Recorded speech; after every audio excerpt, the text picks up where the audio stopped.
Tout est une question d'équilibre dans le football. Et Manchester City est en train de l'apprendre à ses dépens. Parce que voilà une équipe qui a une armada offensive extraordinaire, peut-être l'une des meilleures en Europe, avec des Mahrez, des Sterling, Kevin De Bruyne, Bernardo Silva, même s'il est blessé, des Agüero, Jesus, enfin les gars qui sont blessés, mais qui font partie de cette armada offensive. Il y a plein de solutions, des Phil Foden partout. Même au milieu, ils sont très très bien pourvus. Avec des Ilkay Gundogan, ils ont des Rodri, ils ont tout un tas de joueurs partout. Mais l'équipe n'est pas équilibrée derrière. Parce que défensivement, et je l'avais dit lors de la dernière analyse vidéo, Manchester City, il leur faut un bon défenseur. Et en ce moment, en fait, ils sont dans la même situation dans laquelle Liverpool était avant l'arrivée de Van Dijk. C'est-à-dire que tu as une bonne attaque, tu as une équipe qui offensivement apporte beaucoup, mais dès que le ballon passe le milieu de terrain et que tu as l'adversaire qui arrive avec des joueurs lancés, tu es en difficulté. Il leur manque pas un défenseur qui sait faire, je sais pas moi, des contrôles orientés, nanani, nanana. Parce que Guardiola, c'est ce genre de joueur-là qu'il aime. Des Laporte qui peuvent tricoter, machin. Non, il leur faut un vrai défenseur, un rock. Et il leur faut Kalidou Koulibaly. Et ils ont abandonné la piste apparemment parce qu'ils voulaient économiser 5 millions d'euros et parce qu'ils s'entendent pas avec Naples. Mais il leur faut ce défenseur-là pour stabiliser leur défense. Et c'est pas juste une question de une personne, on s'entend, mais juste pour dire le profil qui leur manque en fait. C'est un profil à la Van Dijk. Et c'est Kalidou Koulibaly. Parce qu'il va leur permettre d'amener non seulement de la puissance dans la défense pour remplacer Kompany, parce que depuis que Kompany est parti, il leur manque cette force défensive-là, cette assise où tu sens que l'adversaire, il se heurte à quelque chose quand il vient. Mais là, tu as l'impression d'avoir des joueurs qui sont plutôt dans l'élégance, dans le jeu léché, alors que il faut d'abord quelqu'un qui sache défendre, dur sur l'homme, mais qui peut aussi sortir des bons ballons. Et ça, c'est Koulibaly. Donc, City, si je suis eux, je mets banco sur le gars. Ça sert à rien d'aller prendre des mecs à côté. 55 millions d'euros pour des jeunes pousses en devenir, ou bien 60 millions. Non, mets les sous sur le gars qui est confirmé. C'est de ça dont ils ont besoin. Parce que s'ils continuent comme ça, ils vont avoir du mal à s'accrocher dans le top 4. Si Chelsea revient en bon niveau, parce que en Angleterre, pour un rien, tu dégringoles. Si toutes les équipes carburent. Et City, ils ont une ambition qui est autre même que la Premier League. Ils ont une ambition qui est la Ligue des Champions. Et en Ligue des Champions, une défense comme ça, tu vas te faire manger. Parce que tu remarques qu'à chaque fois dans leur dos, il y a beaucoup d'espace.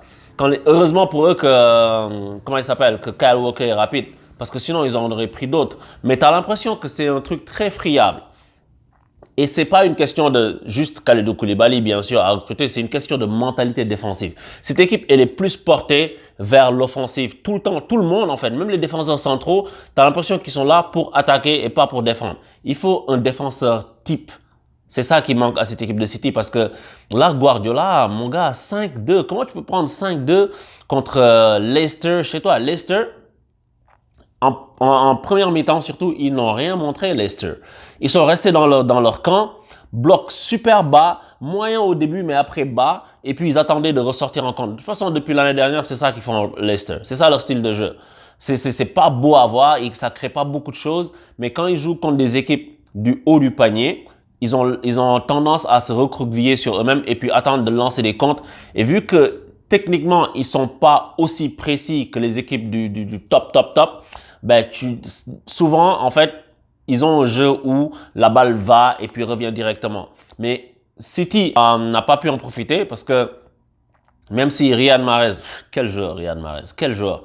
Même s'il a mis un beau but dès le début du match, ben City n'a pas réussi à percer le verrou. Même si ils font des choses intéressantes City dans la manière d'essayer de déstabiliser un bloc. Il y a de la pensée dans le jeu de City.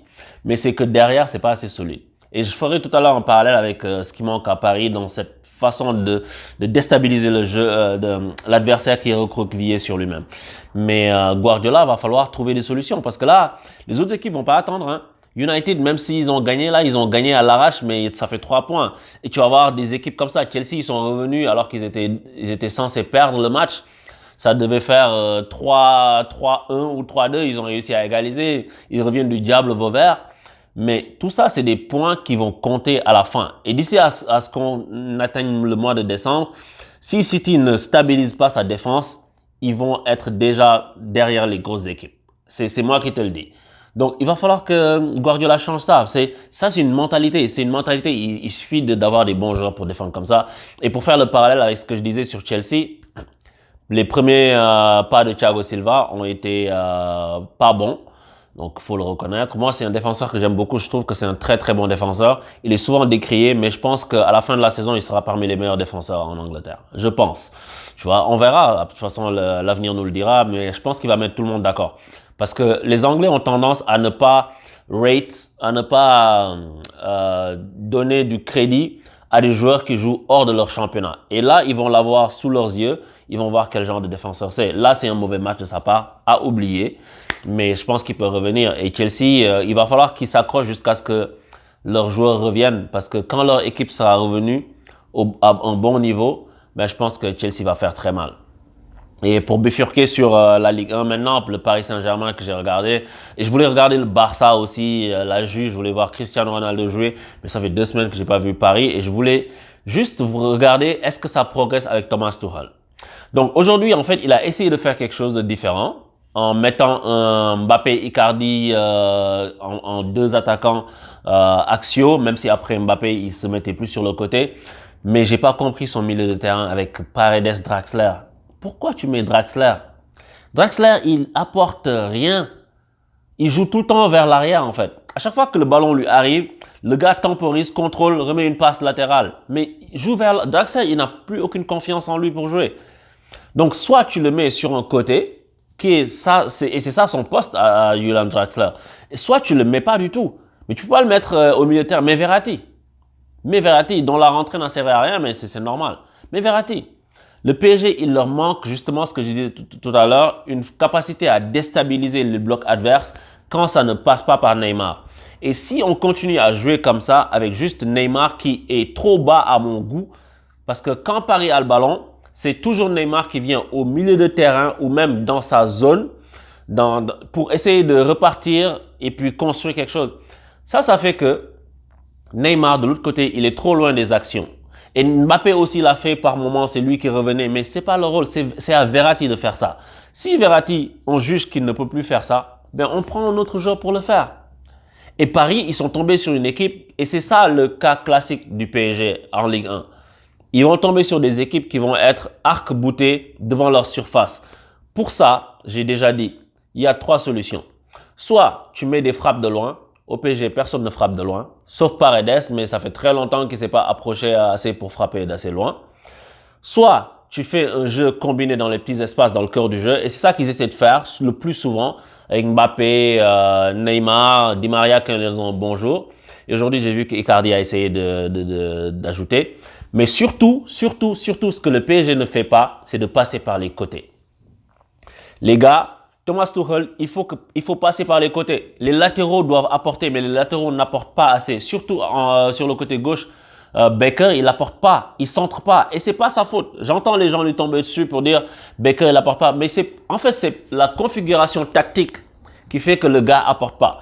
Parce que si tu regardes Mbappé, comment il joue, ou bien les mecs qui sont sur le côté Di Maria, ils rentrent pas assez pour permettre à leur latéral de prendre l'espace pour venir centrer. Parce que quand le latéral a le ballon, les gars, ils sont dans leur position collés sur la ligne ou bien un peu rentrés.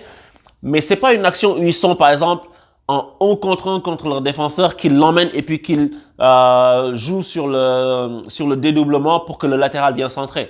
Si Icardi doit être bon au Paris Saint-Germain, il va falloir qu'il ait des centres.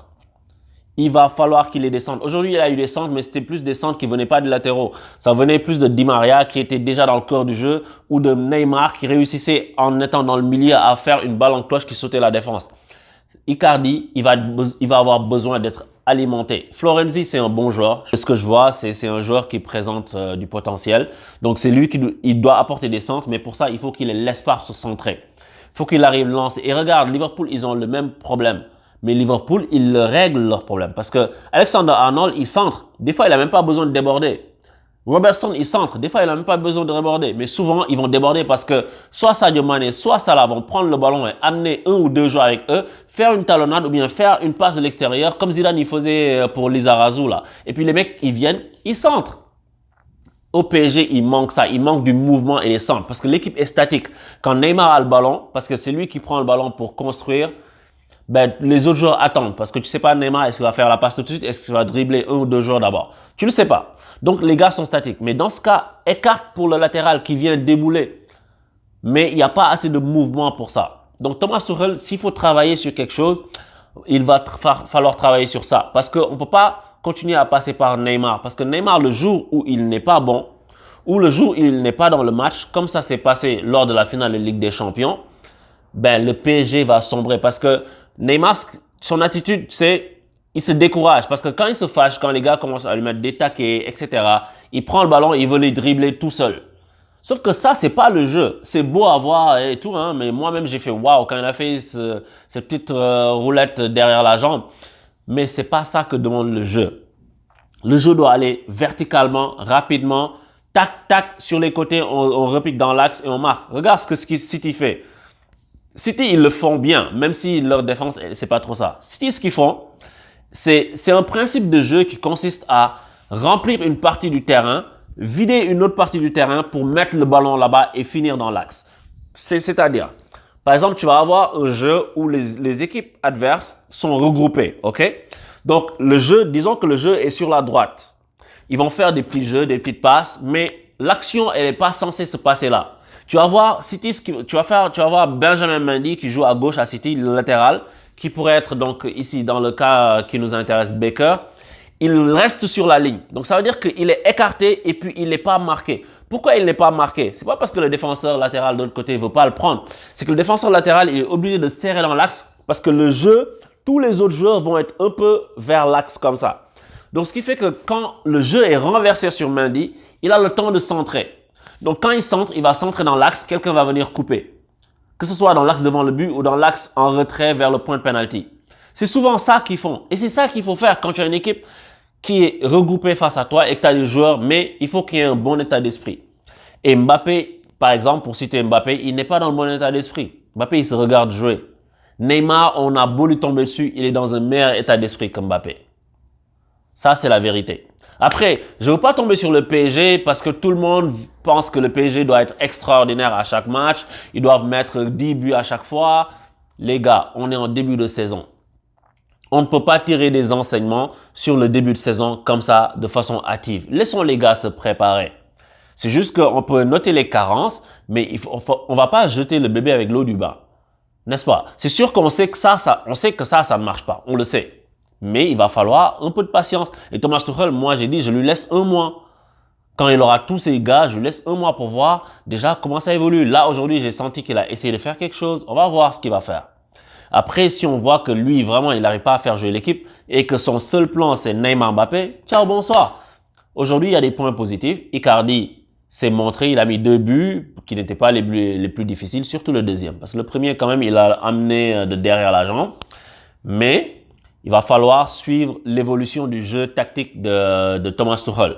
Au moins là, Marquinhos est dans l'axe avec Kimpembe. Gros match de Kimpembe, by the way. Mais au milieu de terrain, Draxler, c'est plus possible. Laisse Verratti, Paredes ou bien quelque chose comme ça. Mais laisse Verratti là-bas pour pas que Neymar ait à jouer ce rôle-là. Ce rôle de créer un décalage, mettre la balle en cloche, etc. C'est Verratti qui doit faire ça. S'il peut pas faire ça, on le met sur le banc, on prend quelqu'un d'autre. Mais c'est pas à Neymar de faire ça. Donc, ça que je voulais dire sur le PSG. En attendant, aussi, il y a, en Espagne, le Barça a joué son premier match. Et très très belle victoire sur Villarreal, 4 buts à 0 avec un doublé d'Ansu Fati qui réussit aussi à tenir un penalty que Messi a transformé. Donc ça, le Barça commence bien. Coutinho aussi a été pas mal. Donc on va voir ce que ça va donner sur la suite parce que ce que veut mettre Koeman, est-ce que Griezmann il va s'y retrouver? Jusqu'à présent, on le voit pas, mais c'est le début encore une fois. Et en Italie, pour faire un saut, juste pour terminer sur l'Espagne, Suarez, le jour d'après, ça c'est tout le monde l'a vu pendant la semaine. Suarez qui quitte le Barça en larmes, il arrive à l'Atlético. Je pense que c'est un bon club pour lui, l'Atlético. Il réussit à mettre un doublé et une passe. Bon, dans un match qui était relativement facile, hein. Mais Suarez va faire, je pense, du bien à l'Atlético parce qu'ils ont un jeu où il n'aura pas besoin de participer forcément, etc. Et les mecs pourront jouer en compte, le servir. Et puis Suarez, c'est un gars, il va pouvoir s'amuser à l'Atlético, je pense. Donc, et pour terminer, en Italie, Cristiano Ronaldo qui s'est un peu amusé avec un doublé, même s'il n'a pas gagné. Donc, ça nous fait un petit tour complet de tout ça. Et puis, on est content de voir que tout le monde est en train d'être rodé petit à petit. Et puis, donc, je vous dis à bientôt pour de nouvelles analyses. Abonnez-vous, likez la chaîne. Merci pour tous vos messages d'encouragement. Ça me va droit au cœur. Et puis, je vous dis à bientôt pour de nouvelles analyses. Bye!